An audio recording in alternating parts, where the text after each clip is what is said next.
क्या कभी सोचा है कि एक छोटी सी लगने वाली घटना कैसे एक बड़े कानूनी मामले में तब्दील हो जाती है? तो चलिए आज टॉट नाम की इस कानूनी पहेली को सुलझाते हैं, और वो भी एक बहुत ही आसान सी रेसिपी की मदद से। तो सबसे बड़ा सवाल यही है, आखिर वो कौन सी लाइन है जिसे पार करते ही कोई नुकसान सिर्फ एक बुरी घटना न रहकर एक लीगल केस बन जाता है? इसका जवाब टॉट लॉ के बिल्कुल सेंटर में छिपा है। देखिए, किसी भी कामयाब टॉट क्लेम के लिए सिर्फ और सिर्फ 3 चीजें चाहिए। इनमें से एक भी चीज गायब हो तो समझिए केक से चीनी ही गायब है, मतलब नतीजा कुछ नहीं निकलेगा। ये तीनों बिल्कुल जरूरी हैं। तो ये रही हमारी कानूनी रेसिपी की 3 सामग्री। पहला, एक गलत काम होना चाहिए। दूसरा, उस काम से कोई कानूनी नुकसान होना चाहिए। और तीसरा, उस नुकसान के लिए कानून के पास कोई उपाय होना चाहिए। चलिए एक एक करके इन सबको जरा बारीकी से समझते हैं। तो हमारी रेसिपी की पहली सामग्री क्या है? ये है एक गलत कार्य। पर कानून की दुनिया में इसका असली मतलब क्या होता है?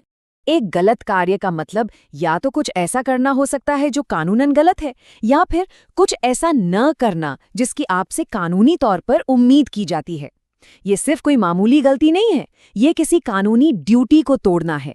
जैसे एक डॉक्टर की ड्यूटी है अपने मरीज का ध्यान रखना। अगर वो लापरवाही बरतते हैं तो ये एक गलत कार्य है।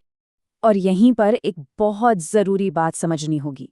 हर वो काम जिससे किसी को नुकसान पहुंचे वो कानूनी तौर पर गलत नहीं होता।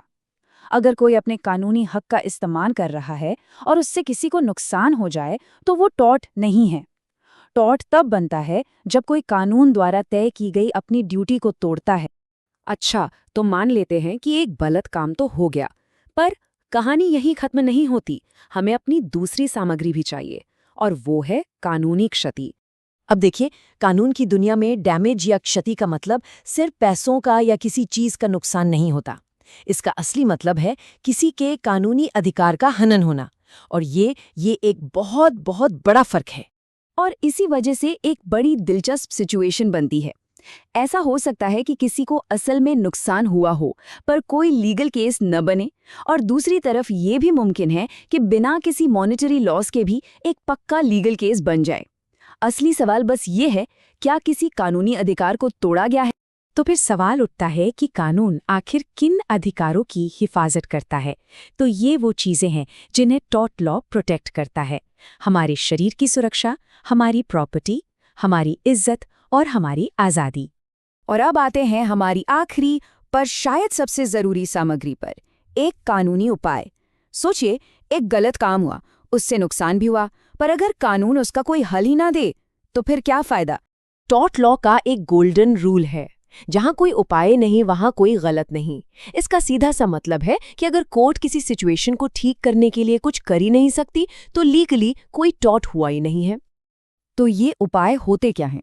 देखिए, सबसे कॉमन तो है पैसों का मुआवजा, जिसे डैमेजेस कहते हैं।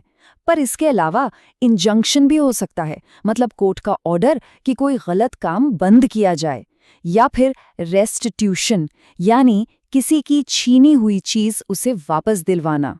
यहाँ एक बात गांठ बांधने वाली है, टॉर्ट लॉ का काम सजा देना नहीं है, वो काम तो क्रिमिनल लॉ का है।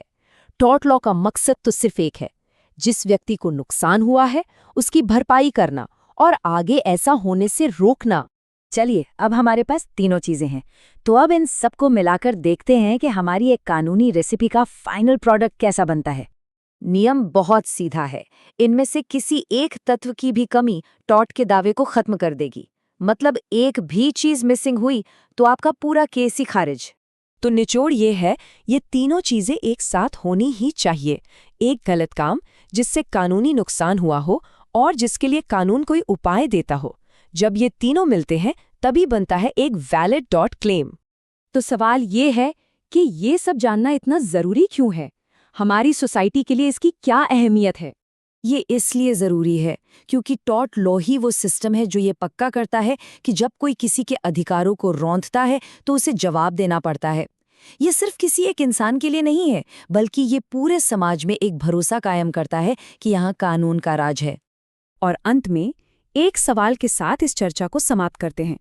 जरा सोचिए, अगर किसी के अधिकार का उल्लंघन होता है पर कानून उसे ठीक करने का कोई रास्ता ही नहीं देता, तो क्या वह अधिकार असल में मौजूद भी है?